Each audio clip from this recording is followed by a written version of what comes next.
Em Cristo havendo achado pontífice real, por ele a Deus chegamos,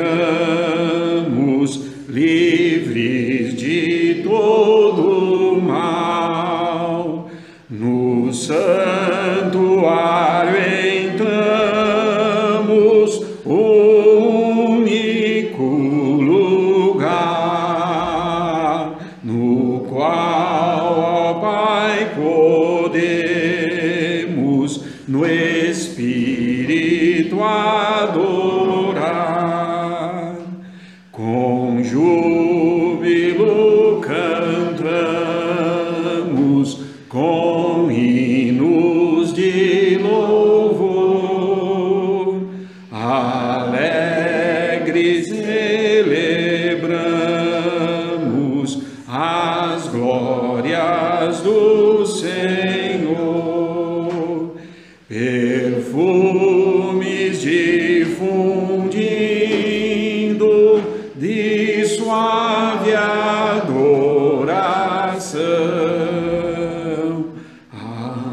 E foi sempre digno de toda exaltação, pontífice divino, ó, temos em Jesus, gozosos nos achamos em refulgente luz, e nossos sacrifícios de graças e louvor em coro alegre sobem por nosso intercessor.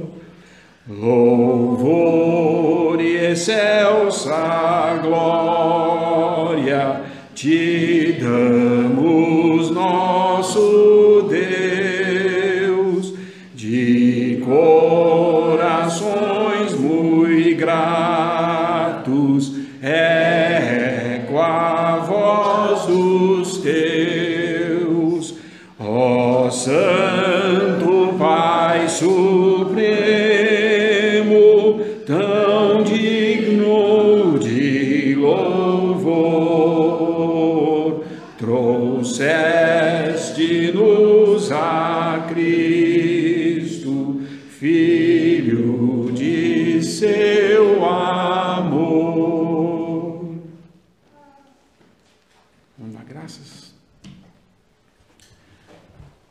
Nosso bendito Deus, nosso Pai, o Deus e Pai de nosso Senhor Jesus Cristo, nós te damos graças por teu grande amor para conosco, em ter enviado teu Filho, teu único Filho, para morrer por nós, levando sobre si o juízo que nós merecíamos, e assim ganhando para nós agora um acesso livre à tua própria presença, sabendo que temos agora um homem nos céus, que nos salvou e nos quer para junto dele, e o qual aguardamos a qualquer momento a vir nos buscar para levar e estarmos para sempre com ele na tua presença, Pai, e também gozarmos de todas as bênçãos que já temos, mas então poderemos desfrutar sem o impedimento desses corpos que serão transformados. Nós agradecemos por teu amor e teu cuidado para conosco, agradecemos por teu Filho Jesus, nesse precioso e bendito nome que te damos graças. Amém. Amém. Eu cantei esse hino que fala sobre o sacerdócio, né, de Cristo, porque o tema que eu escolhi para falar aqui hoje para vocês é sobre uma coisa importante, porque nós sabemos que o homem, tudo que é dado nas mãos dele, que Deus entrega para ele cuidar, ele acaba desvirtuando e saindo do caminho e deturpando aquele que era o propósito inicial de Deus, porque somos criaturas falhas e porque dependemos de Deus. E quando nós queremos fazer as coisas sem essa dependência, nós acabamos introduzindo coisas que não são do propósito de Deus. E o que eu queria falar é sobre essa definição dessas três coisas que ocorrem na palavra de Deus, que são confundidas na cristandade de hoje, né? Com toda essa divisão, todos esses pensamentos, cada um para um lado, pensando uma coisa, e todos querendo ser o portador da verdade. Essa é o que a gente vê mais. E que seria sobre o sacerdócio, o dom e o ofício. A diferença entre essas coisas, que são muito confundidas. Vocês vão ver depois que eu terminar que a confusão é grande, porque eu vou falar de coisas que, mas espera um pouco, era assim, eu nunca tinha prestado atenção. Mas na realidade eu vou citar bastante versículos, porque eu acho que quando a gente fala alguma coisa da palavra de Deus, nós temos que falar da palavra de Deus, palavras que são de edificação, exortação e consolação, e não palavras da nossa própria imaginação. Aquele que ministra, quiserem fazer isso, e faça corretamente, porque nós não podemos acrescentar jamais confusão do que fizeram.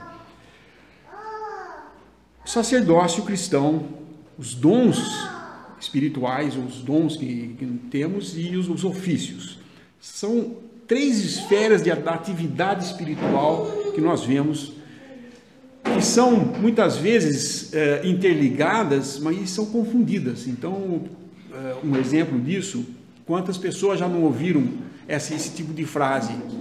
Bom, já que somos todos sacerdotes, eu tenho o direito de falar na reunião. Não somos todos sacerdotes? Então eu tenho esse direito. Será que isso é verdade mesmo? É assim mesmo? O fato de todos sermos sacerdotes, todos devemos abrir a Bíblia na reunião e falar, e pregar, e fazer tudo isso porque somos sacerdotes? Talvez não. Talvez a palavra de Deus faça a distinção o que é o dom, o que é um sacerdócio e o que é um ofício. São coisas diferentes e distintas na palavra de Deus. O sacerdócio cristão está relacionado mais ao louvor e à oração. Se pudermos definir esses três itens, o sacerdócio seria a coisa partindo do homem, dos homens, para Deus. O sentido é daqui para Deus. Então, o sacerdócio, no Antigo Testamento, que nós vemos os sacerdotes, o que eles faziam? Eles eram a comunicação dos homens com Deus. Nenhum judeu, porque se outorgavam o direito de ser judeu ou israelita, fala, não, eu vou entrar no santuário e vou lá apresentar meu sacrifício. Não, ele tinha que, por meio de um sacerdote, fazer isso, porque só o sacerdote podia fazer isso. E tinha que ser da família de Arão, não podia ser de outro lugar. Mesmo que fosse um levita, que também a família de Arão era descendente dos levitas, não era a tribo, era os descendentes de Arão que eram sacerdotes. A tribo de Levi, eles eram levitas e serviam no templo, mas um levita não entrava no Santo dos Santos com oferta do povo, somente o sacerdote. O levita montava, desmontava o tabernáculo, ou quando construíram o templo na sua terra em que eles chegaram, eles cuidavam dos utensílios, da limpeza do lugar e tudo mais. Então eles eram os levitas. E os sacerdotes ofereciam o sacrifício a Deus pelo povo. Então era dos homens até chegar a Deus por meio dos sacerdotes.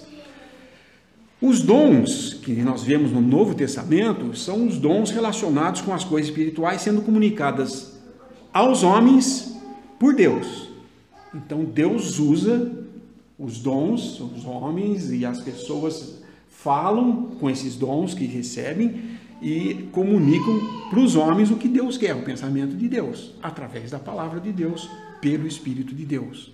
Todas as três esferas de atividade espiritual envolve estar em comunhão com Deus e ter o Espírito Santo para dirigir. Não é a vontade do homem de ser um sacerdote, ou de querer ter um dom, ou de ser um evangelista, ou de querer ter um ofício de diácono, nada disso. É tudo dirigido por Deus, porém são distintos. Eu não posso fazer uma mistura de tudo isso. O ofício está mais relacionado com o governo da Assembleia, da administração das coisas da Assembleia. E isso é mais, eu posso dizer, usando esse exemplo do sinal, é os homens comunicando com os homens no que precisa de serviço para Deus. E nós vamos falar de cada um deles, começando pelo sacerdócio cristão. Vamos abrir em Apocalipse, capítulo 1.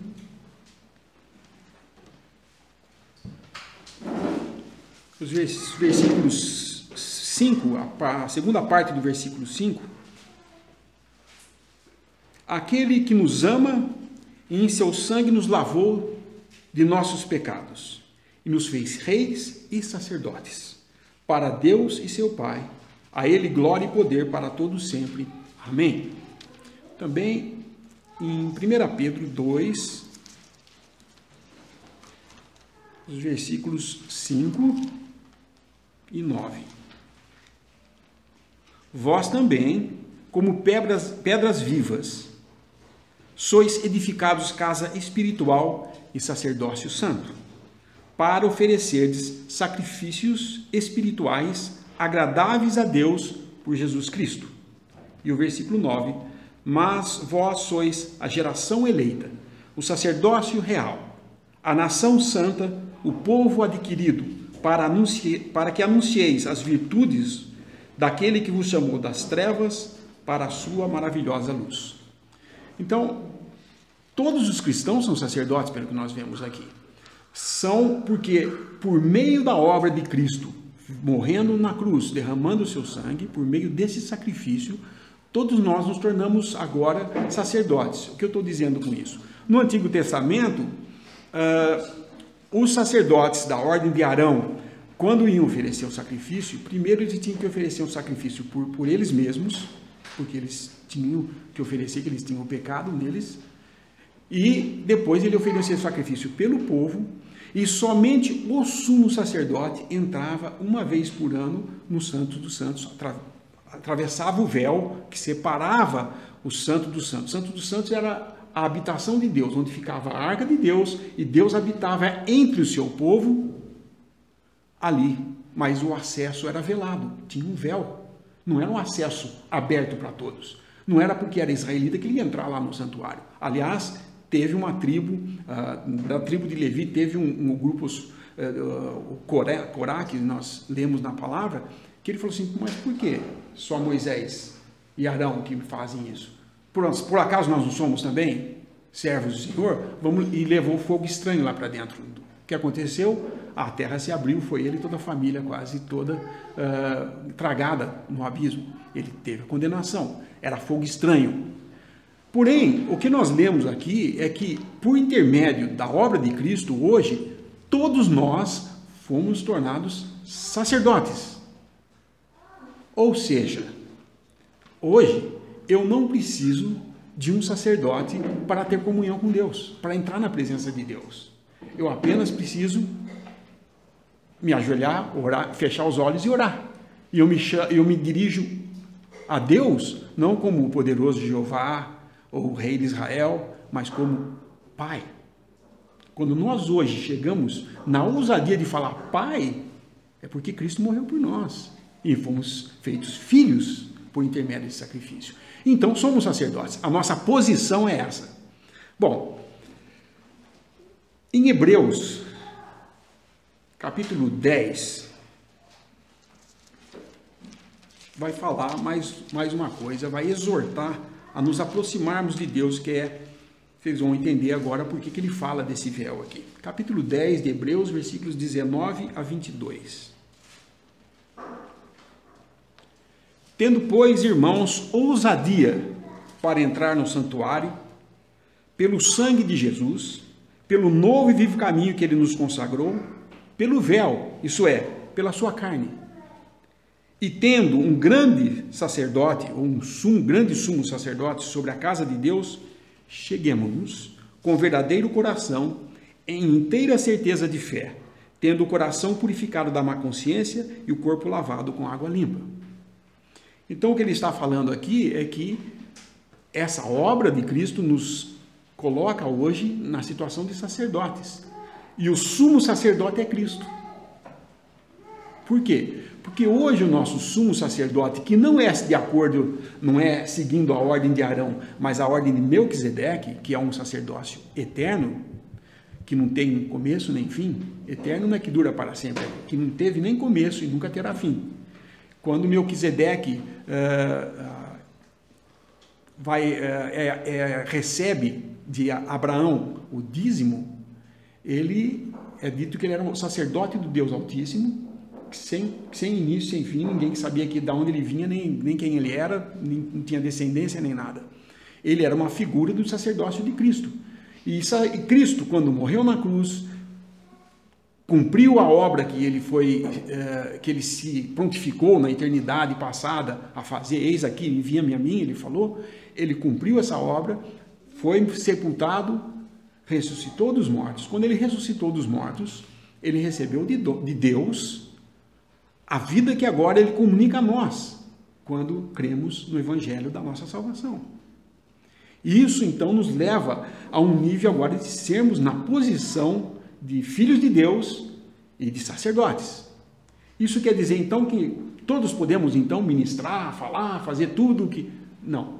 Sacerdócio é o nós chegarmos na presença de Deus. Tem a ver mais com oração, quando vamos orar, quando vamos adorar a Deus em reuniões de adoração, no partimento do pão. Então, por exemplo, não precisa ser nenhum mestre para levantar e dar graças. Se você não faz isso em público, nós não saímos orando, ajoelhar na esquina aqui e pregar, isso não é normal, mas todos nós oramos. Presumo eu que todo cristão tem prazer em orar. Ora, ajoelha e fala com Deus. Pai, aconteceu isso, ou Pai, eu só para orar, pedir direção, orientação, se encomendar por dia e tudo mais, né? Nós chegamos na presença de Deus todo dia, toda vez que nós oramos. E isso é a nossa posição. Porém, o exercício público na Assembleia, às vezes alguém pode ficar meio inibido, se acanhado, não querer levantar, mas não porque ele não pode fazer isso, ele pode. Isso todos podem fazer, orar, ser a boca da Assembleia. O que significa ser a boca da Assembleia? A gente usa esse termo, né? Por exemplo, nós numa reunião como essa, que tem relação com oração, né? Nos reunimos para orar, o irmão que começa uma oração, ele está sendo a boca da Assembleia, ele está falando em nome de todos. Por isso ele tem que entender que ele está falando não é o que... Ele não vai falar numa reunião de oração, pedir as coisas pessoais, eu quero pedir por mim, meu trabalho, eu estou desempregado. Não é esse o lugar de fazer isso, isso é na sua casa. Quando você for na reunião de assembleia, que é uma reunião própria para oração, é a oração que foi trazido antes, fala, vamos orar por tal coisa e tal coisa, é isso aí que nós devemos falar. E como sacerdote, qualquer um pode fazer isso. Isso não quer dizer que todos vão falar ao mesmo tempo, cada um de cada vez e pode falar, mas dentro também do espaço ou do tempo pré-determinado pela Assembleia. Não é nós sairmos sem controle agora porque todos são sacerdotes, todos devem falar. Por quê? Porque embora nós tenhamos essa posição, nem sempre nós estamos santificados. Nem sempre nós estamos santificados a ponto de... Não é só aqui, na presença dos irmãos, que eu estou na presença de Deus. O tempo todo nós estamos como sacerdotes. E quantas vezes nós falhamos, erramos, cometemos algum pecado e não confessamos a Deus. E chegamos, Pai, tá, como sacerdote. O que é fazer isso? É você chegar na presença de Deus tendo alguma coisa que você tem que tratar com Deus antes. Então, existe a necessidade de santificação para que isso possa ser feito de uma maneira correta, ordeira na Assembleia. Quando você está em público, publicamente, trazendo isso aí como sacerdote. Quer seja dar um hino, quer seja levantar para dar graças pelo pão. Não precisa ser ninguém dotado. Esse irmão é um excelente orador. Não existe isso. Não existe ser um excelente partidor de pão. Ele parte muito bem o pão, irmão. Não, eu não estou aqui para partir o pão para mostrar para os irmãos como é que parte. ou porque, olha, eu sei partir melhor que vocês. Não, é porque ele pediu que nós fizéssemos isso e tem que ser um que vai lá, não vai todo mundo lá partir o pão e pegar do cálice e passar. Então aquele que vai fazer isso deve ter entendimento e compreensão de que ele está sendo a boca da Assembleia, o representante da Assembleia. Portanto, as exortações que nós temos em 1 Coríntios, por exemplo, com respeito à ceia do Senhor, examine-se, pois, homens a si mesmo, e assim coma do pão e beba do cálice. Porque quem come e bebe sem discernir o corpo, come e bebe juízo para si. Então, há necessidade de santificação antes de querer exercer essa posição. Vamos ler uma passagem. Eu citei já 1 Coríntios, mas eu quero uma passagem do Antigo Testamento só para ilustrar o que significa isso que eu estou falando. 2 Crônicas, capítulo 29.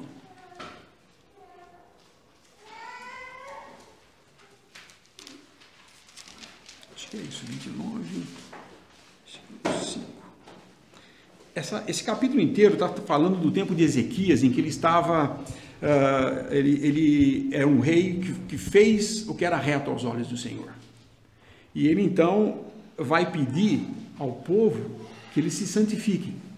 Por exemplo, o versículo 5.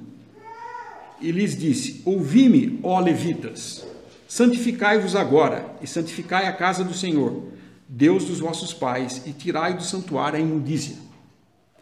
O versículo 11. Agora, filhos meus, não sejais negligentes, pois o Senhor vos tem escolhido para estardes diante dele, para o servirdes e para serdes seus ministros e para queimardes incenso. Esses são sacerdotes. Ele está pedindo para os sacerdotes também se purificarem. Versículo 31. E respondeu Ezequias e disse: agora vos consagrastes ao Senhor, chegai-vos e trazei sacrifícios e ofertas de louvor à casa do Senhor. E a congregação trouxe sacrifícios e ofertas de louvor, e todo o que tinha essa vontade do coração trouxe holocaustos. Aqui ele está pedindo para o povo fazer isso. E o povo, então tinha os levitas, os sacerdotes e o povo. E Ezequias, como rei, pedindo para que todos eles se santificassem. Versículo 34, e vamos ver o que aconteceu. Eram, porém, os sacerdotes muito poucos, e não podiam esfolar a todos os holocaustos, pelo que os seus irmãos, os levitas, os ajudaram até a obra se acabar, e até que os outros sacerdotes se santificaram, porque os levitas foram mais retos de coração para se santificarem do que os sacerdotes. O que aconteceu aqui? Primeiro, antes do povo trazer todo esse holocausto, que vocês leem no texto, é interessante até ler esse capítulo, porque vocês vão ler que o povo trouxe tanto sacrifício, porque o rei Ezequias pediu para eles fazerem, eles trouxeram em tanta abundância, que não tinha sacerdote suficiente para pegar o cordeiro, imolar e fazer tudo, entendeu? Então os levitas tiveram que ajudar. Parece que é porque tinha pouco sacerdote? Não. Porque quando ele invocou que os levitas, os sacerdotes e o povo se purificassem, os sacerdotes foram mais lentos em fazer isso. Talvez eles não quisessem se santificar tão logo, queria viver mais um pouco do que eles estavam vivendo, porque eles estavam totalmente fora. O tempo estava abandonado nessa época aqui. Mas os levitas foram mais rápidos, eles tiveram que fazer o trabalho do sacerdote. Isso significa dizer o quê? A condição dos sacerdotes não estava própria para eles exercerem o seu sacerdócio. Eles tinham direito? Tinham. Eles eram descendentes de Arão e eram sacerdotes. Mas eles não estavam purificados, santificados ainda. Era necessário que eles fizessem isso antes. E com tanto sacrifício para fazer, como é que ia fazer? Os levitas vieram e ajudaram nisso, a esfolar as vítimas para fazer. Mas só os sacerdotes podiam apresentar.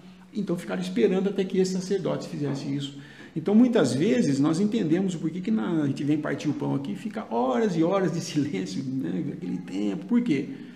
Vamos ver se talvez não seja que nós não estamos fazendo a parte da santificação, o exame antes de vir aqui partir o pão, porque nós chegamos aqui tão carregados com as coisas do mundo e contaminados com elas, que nós achamos que eu não tenho disposição para fazer isso, eu não estou em condição de fazer. Posição você tem, mas condição você não tem. E se você faz sem a condição, você está incorrendo está trazendo um problema para você mesmo, que era o que aconteceu em Coríntios, que nós vemos em Coríntios 11, Paulo exortando os irmãos a se examinar, porque Não é por isso que tem entre vós muitos doentes e não poucos que dormem, porque eles estavam fazendo tudo errado, cada um fazia do jeito que achava, uns chegavam e já comiam, não deixavam outros comerem, beberem do cálice e assim por diante. Então nós vemos essa confusão de querer exercer a posição sem estar em condição, isso como sacerdote. Agora vamos passar aos dons no Novo Testamento. Quando nós vemos os dons no Novo Testamento, existem várias definições ou várias coisas que são faladas como dons. O primeiro que nós vamos ver está em João 4:10, que é o dom do Espírito Santo. É dado quando uma pessoa crê no Senhor Jesus Cristo. O dom do Espírito. João 4, versículo 10.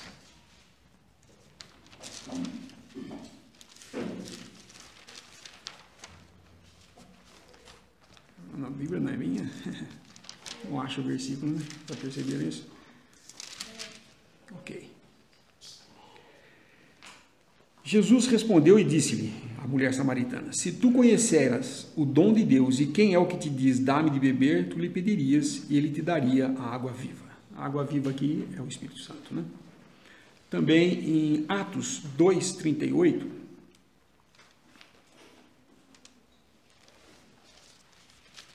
é só onde fala de dar.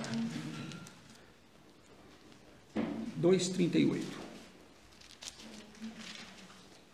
E disse-lhes Pedro, arrependei-vos e cada um de vós seja batizado em nome de Jesus Cristo para perdão dos pecados e recebereis o dom do Espírito Santo.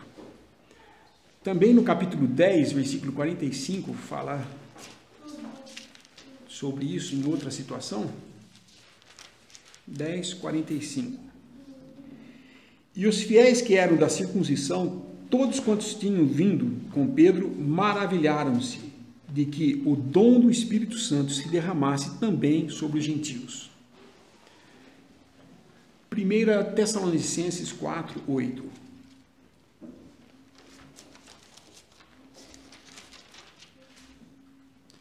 Portanto, quem despreza isso não despreza o homem, mas sim a Deus, que nos deu também o seu Espírito Santo. E 1 João 3:24.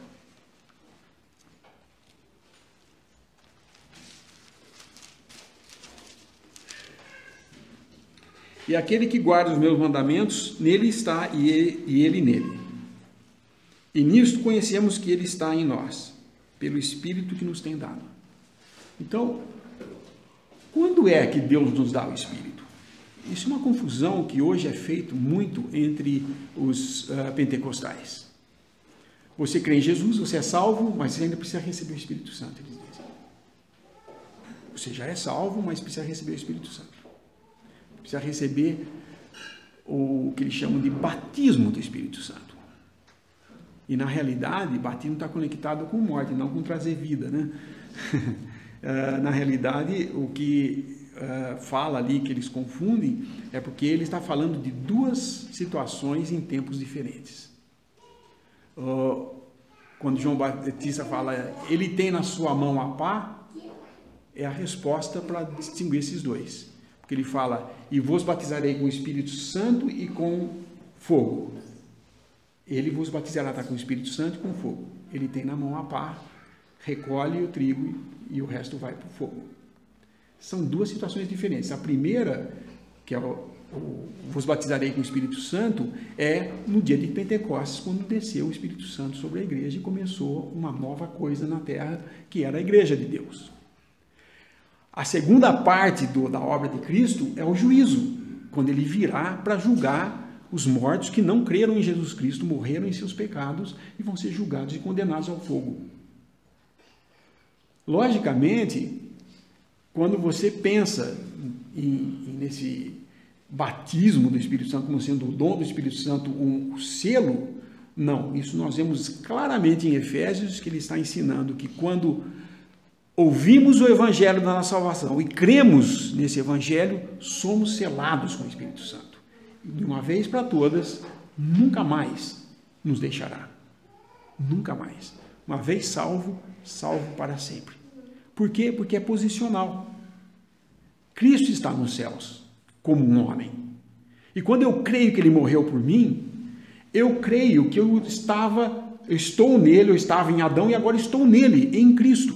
Por isso que toda vez que você lê nas Escrituras, fala em Cristo Jesus. Nós estamos em Cristo Jesus, fazemos as coisas em Cristo Jesus. Temos as bênçãos em Cristo Jesus. Não é em nós mesmos, em Cristo. A nossa vida está escondida em Cristo. Em Cristo. A nossa vida está lá. Onde está a nossa vida? Nos céus. Mas ele nos comunicou pelo Espírito Santo a certeza dessas coisas e nós sabemos que temos o dom do Espírito Santo porque quando cremos fomos selados. Agora, logicamente, eu não vou entrar nesse detalhe que daí vai aumentar muito, não vai dar tempo de falar. Mas entre o período em que você é vivificado, que é outra coisa que ocorre antes, porque como nós estamos mortos em nossos delitos e pecados, é necessário que primeiro a gente receba vida, é comunicado vida pela palavra de Deus e pelo Espírito Santo, que nos convence e nos comunica a vida, e aí, como morto, eu passo a ouvir o Evangelho, e aí, quando eu creio nesse Evangelho, eu sou selado. Esse período entre ser vivificado e crer no Evangelho pode variar de segundos a anos. Não é igual para todo mundo. Não é igual para todo mundo. Tem muitas pessoas que contam na sua vida, eu ouvi o Evangelho quando era criança, eu ia com os meus pais, mas nunca dei a intenção. Mas sempre que eu ouvia essa palavra, tocava meu coração. E um dia eu percebi, não, mas Jesus é meu Salvador. E ele estava ouvindo o Evangelho. Quando era criança. Então nós não sabemos. Como tem aqueles que falam, olha, eu não tive tempo nenhum. Eu sempre fui um ateu, de repente me falaram, Jesus Cristo morreu pelos seus pecados. Eu ouvi isso e acreditei e criei. E fui salvo. Então, existe uma diferença entre as duas coisas. Uma coisa é certa. Uma vez que é comunicada a semente divina da palavra de Deus, comunicando vida pelo Espírito Santo, Deus vai terminar essa obra que ele começou em você. Não sei como, isso é coisa que não cabe a nós, pregadores, mas a Deus, como ele vai fazer e quando que ele vai fazer. Mas vamos voltar ao nosso assunto agora. O outro dom que se menciona na Bíblia é o dom da graça. Em Efésios 4, Efésios capítulo 4,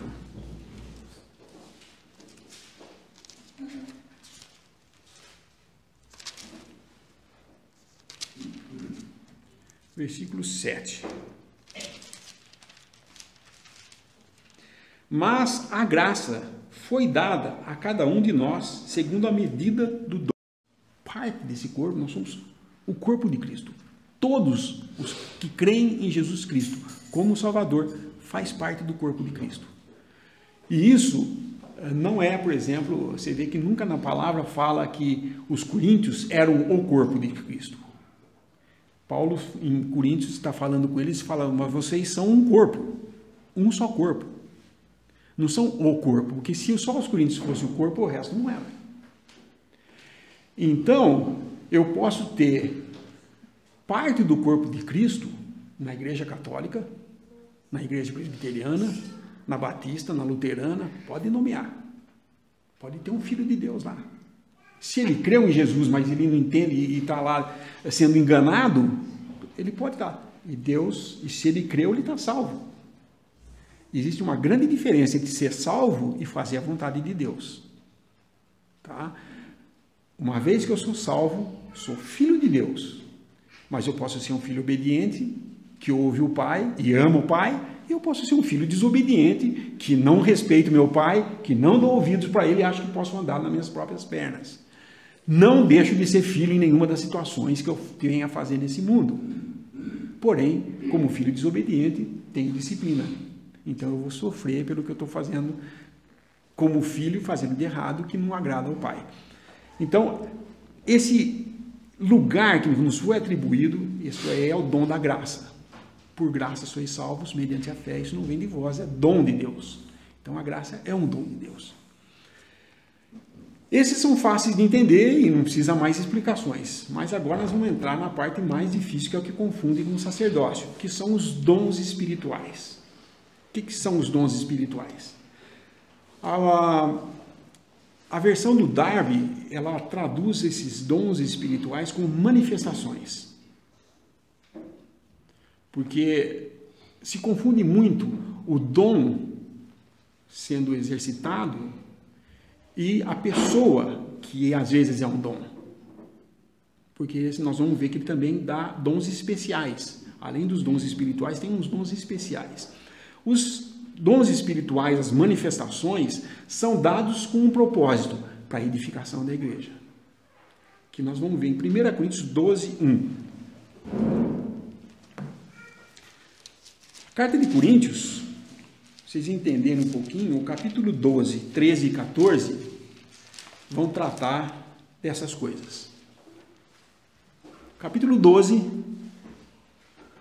descreve o que é a máquina.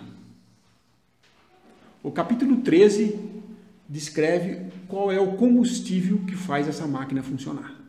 O óleo que faz essa máquina, essas engrenagens trabalharem. E o 14 é a máquina funcionando. Ou seja, o 12 fala da Assembleia, que são os dons, descreve os dons. O 13, qual é o óleo para esses dons funcionarem? Que é o amor. Por isso que fala do amor. Nós usamos muito esse capítulo 13, o amor, como sendo o amor platônico entre pessoas. Não, isso aqui é o amor de Deus, que deve ser usado para o ministério dos dons entre os irmãos, para a edificação da igreja. Seja tudo feito com amor. O amor pelos irmãos, o amor pelos irmãos e o amor por Deus. E aí então, no 14, ela vai funcionar a todo vapor, né? Porque vai ter o combustível certo, com as engrenagens certas, vai funcionar direito. Não tem máquina que não funcione direito, se não tiver tudo certo, certo? Mas no 12:1 fala, acerca dos dons espirituais, não quero, irmãos, que sejais ignorantes. Ele está falando de dons espirituais aqui. No 14, versículo 1 fala, segui o amor ou a caridade. Depois de ter falado do amor, ele fala, segui o amor. E procurai com zelo os dons espirituais, mas principalmente de profetizar. E no versículo 12, assim também vós, como desejais dons espirituais, procurai sobejar neles, para a edificação da igreja. Esse é o propósito dos dons. Por que Deus permite os dons na Assembleia? A manifestação desses dons, que nós vamos ver detalhadamente agora. Exatamente para que haja edificação da Assembleia. Como eu já falei, nós recebemos os dons espirituais quando também nos convertemos, porque é pelo Espírito Santo. Quando o Espírito Santo nos comunicou esse dom, quando cremos, e você pega e vai conduzir pelo Espírito Santo, você vai ser conduzido a exercer esse dom, você vai contribuir de uma forma que edifique o corpo. Esse é a maquinagem funcionando agora. Eu tô com o amor, que é o óleo, e com os dons que eu possa ter, cada um tem um dom, vamos ver mais à frente, e podemos então trazer edificação para a igreja, para a Assembleia, para os irmãos. 1 Coríntios 2, o versículo 7, 12, 7, aliás. Voltando um pouquinho aí. O varão, pois, não deve... 12, 7. Mas a manifestação do Espírito é dada a cada um para o que for útil. O dom tem que ter uma utilidade. Por isso que na parábola dos talentos fala dos dons e um guardou porque tinha medo e tal. Não, é dado para você usar, não é para você. Deus não deu um dom para mim, para que eu guarde comigo e fale, eu tenho uma preciosidade, eu tenho um dom de Deus. Isso aí eu vou esconder de todo mundo porque é muito precioso. Não, tem que ser dado, tem que ser falado, ele tem isso para... E vocês vão ver que não é só o ministério da palavra que é dom. Tem muitas outras coisas como dom. Também... Isso, obrigado. Efésios 4, 15.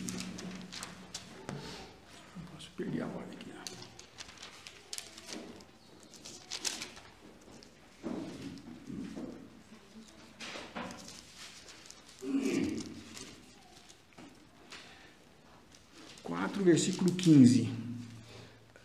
Antes, seguindo a verdade em amor ou caridade, cresçamos em tudo naquele que é a cabeça, Cristo. Então, esses versículos mostram claramente que foram dados para a edificação do corpo e deve ser feito conforme ele pede. Todos nós recebemos um dom, pelo menos um, porque Deus jamais iria acrescentar você como membro do corpo sem utilidade. Por isso que quando Paulo vai usar anatomia para explicar isso, que ele usa o corpo humano como... Ele fala, não tem nenhum membro que é mais importante do que o outro. Todos têm a sua função e importância. E não é para você almejar, eu quero ser ou aquele ou esse dom. Não. A coisa é, eu tenho que, em exercício entre eu e Deus, buscar qual é o meu dom, qual é a minha função na igreja, o que eu posso acrescentar para ajudar meus irmãos. E não atrapalhar, porque vocês sabem que nós podemos, na tentativa de querer ajudar na carne, você só atrapalha, se não for dirigido pelo Espírito Santo. Então, há necessidade de comunhão com Deus e com o Espírito Santo nos guiando em tudo isso, né? Esse dom espiritual, que eu também coloco como manifestações, algumas traduções colocam, né? Não passa de um ministério esse dom. O que é um ministério? É outra palavra que na cristandade de hoje é muito confundida. Pensam que ministério é uma coisa, ele é outra, oposto na realidade. Ministério é simplesmente o exercício do dom que alguém tem. Eu estou ministrando o meu dom. Mas não quer dizer que todo mundo que tem um dom vai ser ou vai ensinar, ou exortar, ou profetizar, ou pregar. Não é. Existem dons de caráter mais privado. Por exemplo, aquele que gosta de ajudar as pessoas individualmente. O irmão tal está necessitando, ele vai lá e leva lá uma comida para ele. Tem uma criança doente, ela vai lá e ajuda com remédio. Não precisa falar com a assembleia, falar, tem uma coisa, eu preciso doar. E não é para mostrar para ninguém que está fazendo isso. Ele faz entre ele e Deus. É um dom que ele tem. E nós sabemos que existem pessoas assim, que sabem ter empatia, sabem se condoer junto com as pessoas daquela necessidade e vai visitar, e vai procurar. E o que ela está fazendo com isso? Ajudando. A gente pensa que os melhores dons são aqueles que trazem evidência. E não é assim. Nós vamos nos surpreender, talvez, nos céus, de ver que aqueles que mais ajudaram foram os que menos apareceram na Assembleia. Nem sabia que esse irmão fazia tudo isso, eu posso falar no céu. Nem sabia. Pensei que fosse o fulano de tal, que falava tão bonito. E não é. É esse aqui que fazia um negocinho de nada. Mas ele estava fazendo o que Deus pediu. Ele tinha comunhão com Deus para fazer. Deus não quer majestade de obras. Ele não quer isso. Ele quer obediência, gente. Então, cada um deve, diligentemente, com zelo, buscar qual é o seu dom. Seja ele limpar uma cozinha, seja ele ir visitar um doente, seja ele pregar o evangelho, qualquer coisa. Pelo menos um dom você tem, e você tem que buscar ele. Às vezes tem mais do que um. Deus pode ministrar mais do que um dom, dar mais do que um dom para uma pessoa.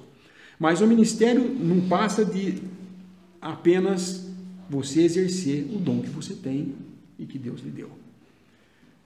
Sendo assim, já que todos temos um dom, todos estamos no ministério. Aquela ideia, eu tive uma relação de que Deus quer eu no ministério. Ele quer todos no seu ministério. Qual é o seu ministério? O dom que você vai ministrar. Seja ele qualquer um, é importante para Deus. Mas não busque só os mais elevados porque põe em destaque. Não é o que Deus quer. Ele não quer que você se exalte. Ele quer que com o seu dom, um seja exaltado. Qual é o único que merece ser exaltado entre nós? Só o Senhor Jesus. Não tem outro. Então, se o ministério de alguém exalta a pessoa que está exercendo o ministério, não é de Deus. Fuja desse e vai buscar outro. Vai ver o que Deus quer para você. Se você está exercendo para trazer glória para você, não vai vingar. Não vai vingar. Então, isso é muito importante nós entendermos essas distinções na palavra de Deus, para não cairmos no erro de pensar que, puxa, eu não sou nada para Deus porque eu não tenho um ministério como daquele irmão. Então, você tem o seu, que é precioso para Deus, como o daquele irmão. Se ele está exercendo bem, tudo ótimo, ore e agradeça a Deus que ele está aqui para ajudar também, mas vá ajudar no seu, não procurar repetir o dele ou imitar o dom dele. Não, isso não é o que Deus quer. Por isso que nós não temos escola de teologia. Não existe um lugar na palavra de Deus que fala que aquele que ministra tem que fazer um colégio de teologia, tem que ter um diploma de divindade. Já viu isso? Eu vi uma vez mestre em divindade. Mestre em divindade. Onde nós vimos isso? Onde existe isso na palavra? Não existe. Porém, o homem inventa essas coisas porque ele quer inventar, que nós vamos ver à frente, o clero. Separar clero de leigo, e assim ele domina o leigo. E daí, dominando o leigo, nós sabemos do que dá. Constrói-se grandes templos, arrecadando-se um monte de dinheiro, e só Deus sabe parte desse dinheiro para onde vai. Certamente não é para glorificar a Deus. E, no final, Deus vai pedir as contas para cada um deles. Seria melhor que eles tivessem uma mó atada aos seus pescoços e se atirassem no mar do que fazer o que estão fazendo. Mas não cabe a nós, cristãos, querer acabar com eles ou denegrir. Se estão fazendo a obra, eles vão ser responsáveis com Deus do que eles estão fazendo. O fogo vai passar. O que é ouro fica, o que é palha queima. E vai sofrer o prejuízo. Se forem cristãos, porque tem uns, a maioria aí, nem cristão é. Está lá como profissão. Como profissão. Eu sei disso porque quando eu faço a ficha dos meus pacientes, pergunto a profissão, às vezes eu vejo lá, sacerdote, pastor, padre. Isso é profissão, gente? Aonde? Na palavra de Deus eu não vejo ninguém tendo sido aqui um profissional em divindade. Bom, além dos dons de profetizar, pregar, existem outros dons, que são os sinais de curas. De cura, línguas, dons milagrosos. Porém, esses daí que nós vemos em 1 Coríntios 9 e 10, 1 Coríntios 9 e 10, que ele fala. Eu quero que vocês entendam que isso que eu vou falar agora, não estou de modo nenhum limitando de que Deus não pode curar hoje. Não pode fazer um milagre. Ele pode sim, mas não é o que Deus está exercendo como dom na Assembleia, para a edificação da Assembleia. Isso é que é importante nós entendermos. Tá? 1 Coríntios 12, 9 e não... 12, estou no 10 aqui. E a outra, a operação de maravilhas, e a outra, a profecia, a outro dom de discernir espíritos, e a outro, a variedade de línguas, e a outra, a interpretação das línguas. Também, esses dons e milagres, além deles, ainda existem uns mais de cuidado. Porém, esses dons que eram manifestados em forma de operação de maravilhas, que é milagres, né? Discernir espíritos, variedade de línguas, as línguas, essas coisas, eles cessaram. Não existe mais hoje na Igreja de Deus isso. Como que eu posso dizer isso? Qual era a intenção de Deus, inicialmente, de trazer sinais de cura e línguas e essas coisas, como aconteceu em duas ocasiões. Primeiro, os judeus, nós já lemos a passagem em que, em Atos, né, que eles estavam reunidos no cenáculo e de repente veio como línguas de fogo, o Espírito Santo desceu e eles começaram a falar em línguas e as pessoas escutavam e entendiam o que estavam falando, cada um na sua língua, e eles começaram a glorificar a Deus e todos saíram cheios do Espírito Santo. Esses sinais, para quem eram esses sinais? Para os judeus. Porque eles pediam os sinais, e eles precisavam de um sinal de que Deus estava agindo em poder, porque eles tinham que entender que Deus estava mudando o modo de tratar com o homem. estava havendo, esse é o mistério que Paulo teve como revelação, em que Deus agora já não estava tratando com uma nação que ele escolheu. Ele estava falando para essa nação, vocês têm que agora receber vida para entrar diretamente na presença de Deus. Vocês têm que receber o seu Messias. Mas eles rejeitaram o seu Messias e Rei. E aí então é a segunda parte que nós vemos em Atos 10, em que os gentios, quando creram, também desceu o Espírito Santo sobre eles e também falaram em línguas. Porque aí era para os gentios terem a certeza de que eles também estavam recebendo a mesma coisa que os judeus. E então eles iam, agora Deus ia fazer, revelando através dos seus apóstolos, que é o fundamento, né? Porque a pedra principal é Cristo e edificado sobre esse fundamento da pedra, a doutrina dos apóstolos. E Paulo teve a revelação desse mistério de que Deus agora tirava dos judeus e dos gentios, ia salvando vidas, fazendo um novo corpo, Cristo, a igreja. Ou seja, a palavra de Deus reconhece 3 grupos de pessoas hoje no mundo: o judeu, o gentil e a igreja de Deus. A igreja de Deus é todos aqueles que saíram ou dos judeus ou dos gentios por meio da crença, crendo em Jesus Cristo como Salvador. São agora o corpo de Cristo. Por isso que ele fala aqui dessas 2 situações em que essas línguas foram faladas. Porém, uma vez que depois do ano 70, quando Tito veio, destruiu o templo de Jerusalém, acabou com a religião, praticamente com o judaísmo, e hoje, o que tem hoje de judaísmo, né, da religião judaica, não tem um sacrifício. Não tem o sacrifício, que é o que sempre pergunto, mas cadê o sacrifício da sua religião? Por que vocês não fazem o sacrifício mais? Porque eles não têm o templo. E eles se dispersaram. Já eram divididos e aí foram dispersados por toda a terra. Então hoje, o que voltou a ser Israel, esse Israel hoje, não é todo Israel. E eles nem sabem direito quem eles são, que tribo que é tal. Isso vai ser, depois do arrebatamento, vai começar a acontecer isso aí. É outro assunto que depois a gente pode falar mais, né? Eu falei de dons especiais. Cristo, como cabeça da igreja, também dá dons especiais à igreja. Quem são esses dons especiais? Será que é alguma coisa que eu nunca ouvi falar? Não, nós sempre ouvimos eles falando. Capítulo 4 de Efésios, versículo 10. De 10 e 11.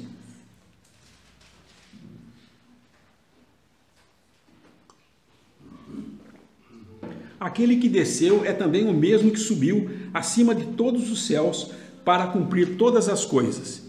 E ele mesmo deu uns para apóstolos, outros para profetas, e outros para evangelistas, e outros para pastores e mestres, ou doutores. Então, na realidade, esses dons especiais que eu estou falando são as próprias pessoas. O que eu estou dizendo com isso? Eu não estou dizendo que cada assembleia tem que ter um mestre, tem que ter um profeta, tem que ter um apóstolo, não é isso. É que Deus deu esses homens, apóstolos, profetas, evangelistas, pastores e doutores, para a edificação dele. O princípio, quando começou a coisa, tinha que ter tudo isso. Porém, uma vez que os apóstolos morreram, já não existem mais. Nunca vemos na palavra Paulo passando o seu apostolado para outra pessoa, Pedro passando o seu apostolado, nunca vimos isso. E nem vimos Deus, com exceção de Paulo, depois dos 12, que Judas o traiu e foi tirado na sorte, e Matias entrou no lugar, e os 12 ficaram durante um tempo pregando o evangelho entre os judeus, e depois, quando Deus vem e chama Paulo, dentre os judeus também, que estava perseguindo a igreja para ir e pregar aos gentios, e Paulo é o primeiro que tem essas revelações, apesar de Pedro ter ido, quando tem aquela visão do pano descendo, ele vai lá e os gentios no capítulo 10 de Atos. Mas quem tem as revelações desse mistério de Israel um israelita se convertendo a Cristo, ele faz parte do corpo de Cristo, e um gentio se convertendo faz parte do corpo de Cristo. E agora Deus tem mais uma coisa na terra, além de judeus e gentios. Antes disso, antes do Pentecostes, o que a Bíblia conhecia era Israel e as nações. É o que nós vemos nas profecias, fala de Israel e as nações.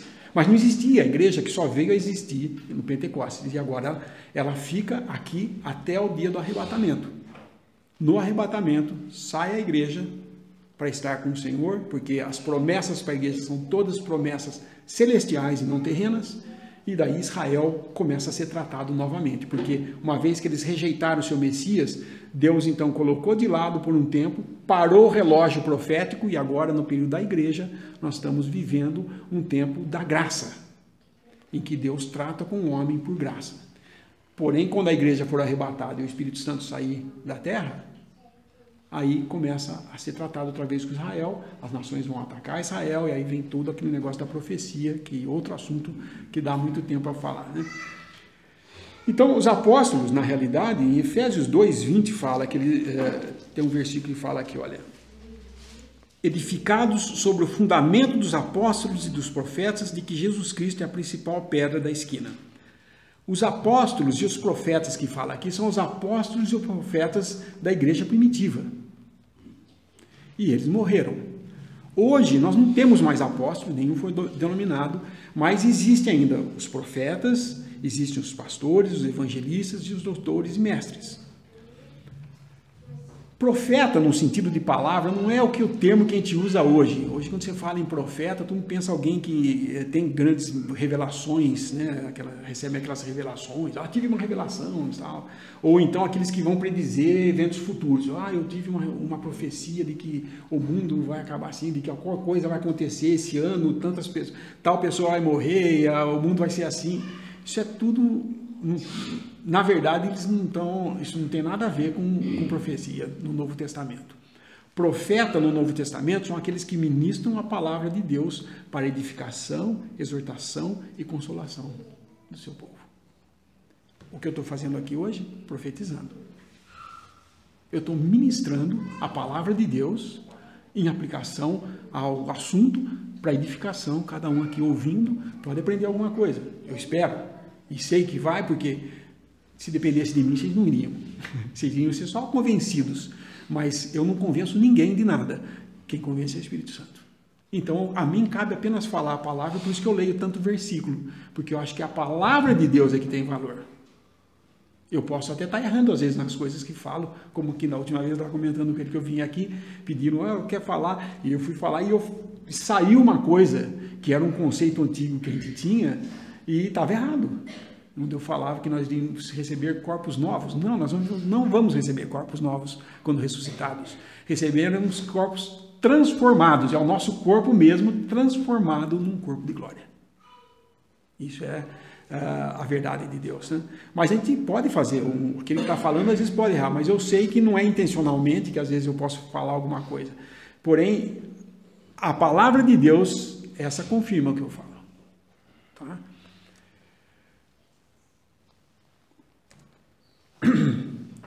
Esses dons são empregados, então, como nós falamos, Deus comunicando aos homens os seus desígnios por meio de dons, manifestações, por meio de dons homens, que são dons, são mestres que ensinam para que, por exemplo, eu vim aqui, eu não sou dessa assembleia, e isso é outro detalhe, alguém que ministra a palavra, que tem o dom de profecia, que é um profeta, ele não é profeta na sua assembleia, ele é universal, onde ele for ele pode falar, ele pode ser convidado para falar. Qual é a função disso? Qual é a função do homem como dom? É que ele vai e faz isso, e agora quando eu for embora, os irmãos daqui podem fazer o exercício na leitura da palavra, de profetizar sobre ela, porque a edificação, a exortação e a consolação pela palavra de Deus que é trazida através de conhecer mais e amadurecer no conhecimento da palavra. Porque nós, quando nascemos, dependemos só de leite, mas depois vem os alimentos sólidos que a gente tem que aprender. E é assim nas coisas de Deus. Não é um aprendizado acadêmico, mas é um aprendizado em relação de comunhão, o Espírito Santo comunicando ao homem por intermédio de dons as coisas para edificação. E agora vem a maior confusão que fazem, que é o ofício. O ofício está relacionado mais com, como eu já falei, ao governo ou à administração da Assembleia. Isso nós vemos em 1 Timóteo, eu não vou ficar lendo agora todos os versículos, mas o que a palavra mostra? Em 1 Timóteo 3:1, eu vou ler assim, só esse aqui eu vou ler para vocês, 3:1, que o tempo já está meio... Esta é uma palavra fiel, se alguém deseja o episcopado, excelente obra deseja. Versículo 10, e também esses sejam primeiro aprovados, depois sirvam, se forem irrepreensíveis. Então, nesses dois versículos, eu estou falando dois ofícios aqui, que são os dois ofícios que a palavra de Deus mostra. Bispo e diácono. No primeiro, ele fala de episcopado, e no versículo 10 aqui ele fala, sirvam se forem irrepreensíveis. O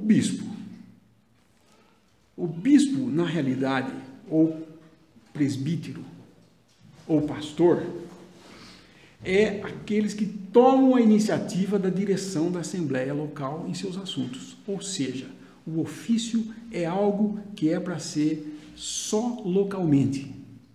Ou seja, um diácono daqui é daqui só. Um diácono daqui não pode ir na outra assembleia e querer falar, olha, deixa que eu tomo conta do dinheiro. Não tem isso. O diácono é aqui. O bispo, o pastor, que a gente vai ver o que é na realidade um pastor, que hoje é usado como títulos, na realidade, eles são pessoas que têm cuidado da assembleia nas necessidades materiais da assembleia. São dons administrativos e os que estão particularmente interessados no estado espiritual do rebanho. É aquele que vai, senta depois da reunião e fala, irmão, como é que está? E você, aquele problema que você tinha, e conversa, e ajuda, auxilia. Não é só ficar aqui falando, não. Não é só usar a chance de abrir a palavra para ler juntos e ficar falando, usar esse momento que todos estão para serem edificados, usar para dar alfinetada em alguém que está fazendo alguma coisa errada. Não.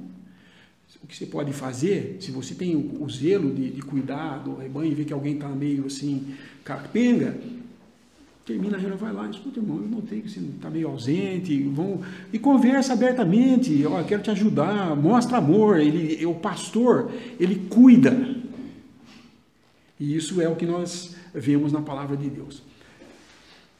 Primeira coisa que um pastor faz, 1 Tessalonicenses 5.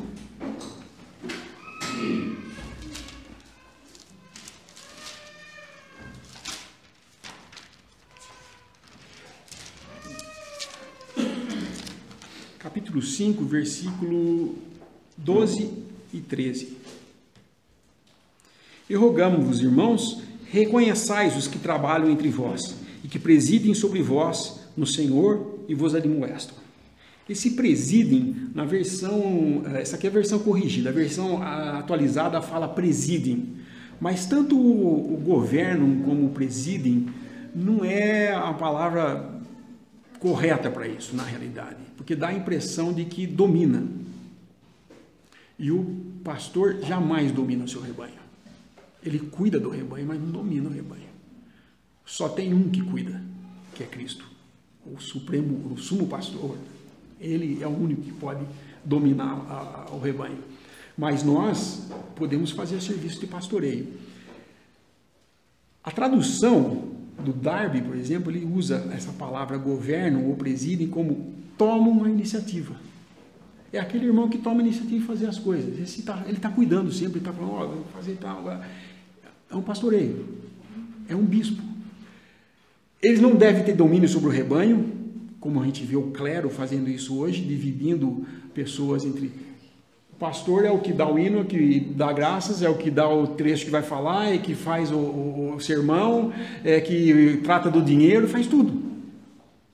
E daí, Não necessariamente o trabalho de bispo tem relação só com ensinar ou com pregar publicamente, mas assuntos administrativos da Assembleia que vai tratar. É lógico que alguém que faz esse trabalho de pastor não quer dizer que ele não possa ensinar, mas se ele fizer isso, ele deve ser ter um bom conhecimento dos princípios de Deus, para que ele possa ser de ajuda. Quando ele faz isso, ele ajuda bastante. E isso é o que existe, por exemplo, numa assembleia pequena. Eu não posso esperar uma assembleia de 3 irmãos que tenha 2 pastores, 5 profetas. Não tem essa quantidade de pessoas, como é que vai ter tanto dom assim? Mas ele pode exercer uma coisa assim, além de ser um pastor que cuida das coisas necessárias da assembleia, que ele também ministre. Mas ele tem que ser conhecedor da palavra. Isso é fundamental quando vai se pregar ou falar ou ministrar a palavra de Deus, que tenha conhecimento do que está falando. Porque nós temos que ter zelo das coisas que falamos, porque vem da parte de Deus, se estamos falando em Deus. E se não vem da parte de Deus, é melhor ficar calado do que trazer coisa que não é correta, que causa mais dano para o rebanho do que edificação. Também, um bispo, quando surge algum assunto de disciplina na Assembleia, ele, tendo conhecimento da palavra, ele também pode entender qual é o curso de ação de Deus para aquele assunto. Ele pode auxiliar bastante. 3 palavras são usadas para esses guias, que eu posso dizer como um guia das assembleias locais. A primeira palavra no grego é presbyterioi, que é o presbitério, que é a primeira parte que eu li. São os anciãos. Essa palavra pode ser traduzida como ancião. Ancião se refere à idade, uma pessoa de idade. Não necessariamente implica que todo velho é um ancião.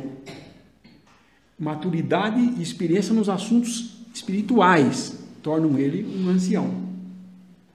Porém, muitos anciãos, pessoas idosas, não necessariamente estão exercendo esse dom de bispo. Tem um dom de bispo, ele pode estar fazendo outra coisa, entendeu? A segunda palavra é episcopoi, que é bispo, que a gente traduz. Refere-se ao trabalho que eles fazem, pastoreando o rebanho, vigiando, essas coisas assim, vigiando as almas do bom estado.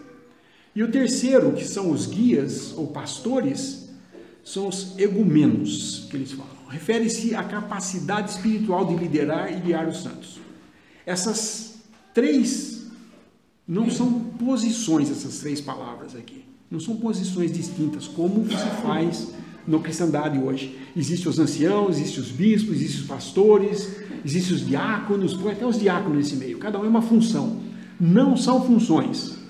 Não são posições diferentes. São aspectos de um mesmo trabalho. Como eu disse, o ancião, ele está buscando o bem-estar espiritual da Assembleia.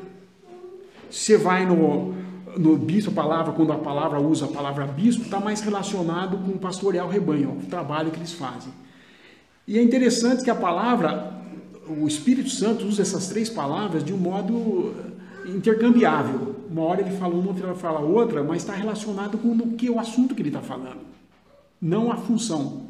É a mesma função. É a mesma coisa, mas em atividades diferentes, entendeu? Você quer ver isso? Vamos rapidinho só comparar Atos 20, 17.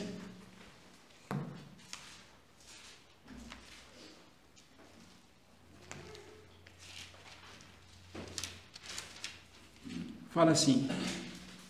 20, 17 não. De Mileto mandou a Éfeso chamar os anciãos da igreja. Capítulo 20, versículo 28. Olhai, pois, por vós e por todo o rebanho sobre que o Espírito Santo vos constituiu bispos, para apacentares a igreja de Deus, e ele resgatou com o seu próprio sangue. É a mesma função, só que um usou a palavra bispo, o outro usou ancião.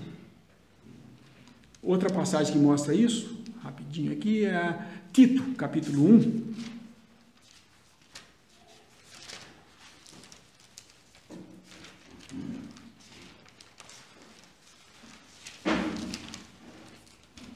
folhas são fininhas, minha mão não está muito para isso não. Tito 1, versículo 5.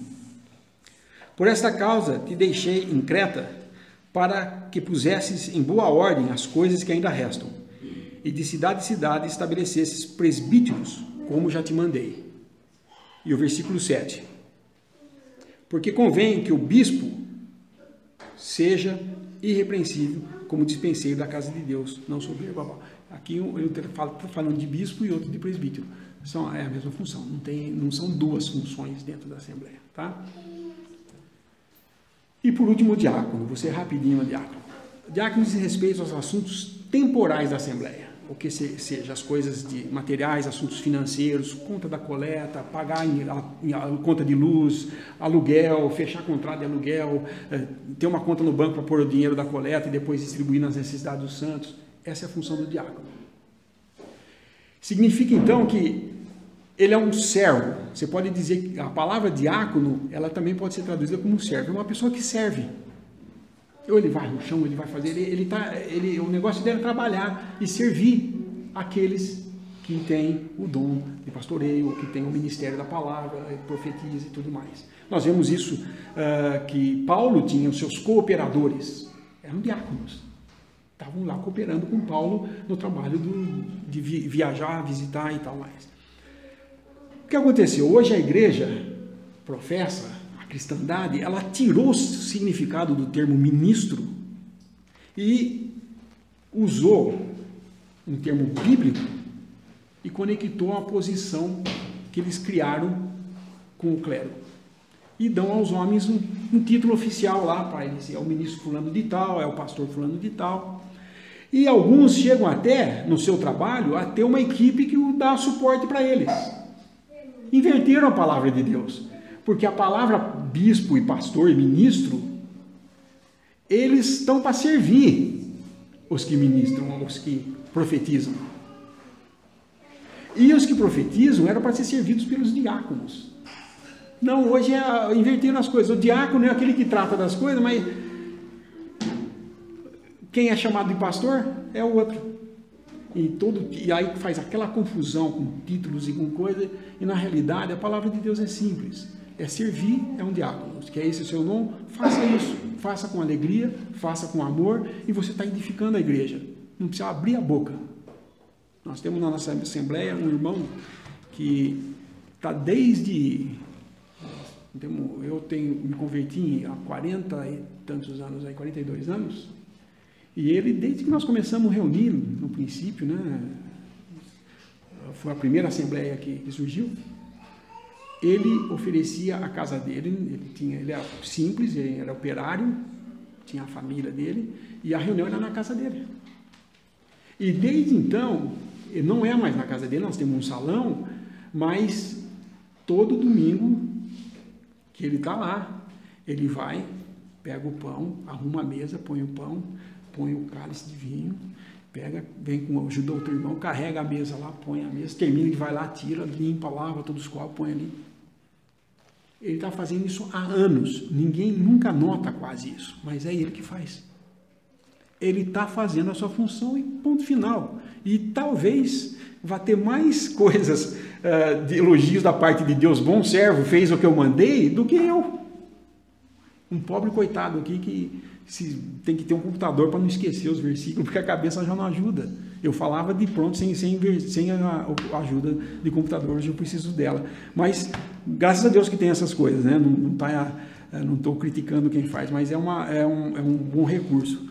Mas o importante é o amor pelos irmãos em tudo que se faz. E não confundir que porque você é um sacerdote, que você pode fazer tudo. Eu tenho o direito de fazer tudo isso. Questão de ordem. Uma vez usaram isso numa reunião, um irmão falou, questão de ordem. Agora eu quero fazer isso.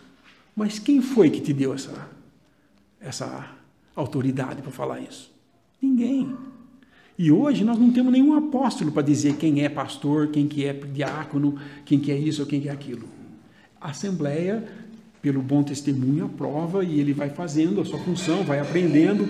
E todos devem buscar, porque quando uma Assembleia funciona, Assim, não depende, o irmão não chegou, hoje não vai ter, não vai dar, não vai ter quem lava o copo, o irmão não está aí. Essa semana eu ouvi uma coisa assim, eu estou vendo um negócio faz tempo, quero ver quando é que vão limpar aquilo lá. Eu falei, por que você não pegou um pano e não limpou? Só porque o outro que tem que fazer não fez? Pode fazer, se você viu, vai e ajuda, não é exercício, gente. E é a coisa que nós temos que aprender pouco a pouco e vamos crescendo cada dia mais, mas tudo isso seja para a glória e honra de Deus e não para enaltecer a si próprio. Porque se nós estivermos fazendo isso para os outros verem, vai dar problema, porque Deus também está vendo e sabe a intenção dos nossos corações. Busquemos o nosso dom, procuremos exercer o nosso sacerdócio aqui como sacerdotes purificados para Deus, santificados, que seja dar graças, orar e qualquer coisa, mas tudo para que seja feito com amor e para a honra e glória do nosso Senhor Jesus Cristo. Fazendo assim, bem vai, meu servo, fosse fiel no pouco, muito será dado. Nós não fazemos porque vamos receber nada. E o irmão falou assim, sabe por que eu faço isso? Não é pela quantidade de coroas, é para que eu possa ter mais coroas, porque eu vou ser depositado aos pés do Senhor.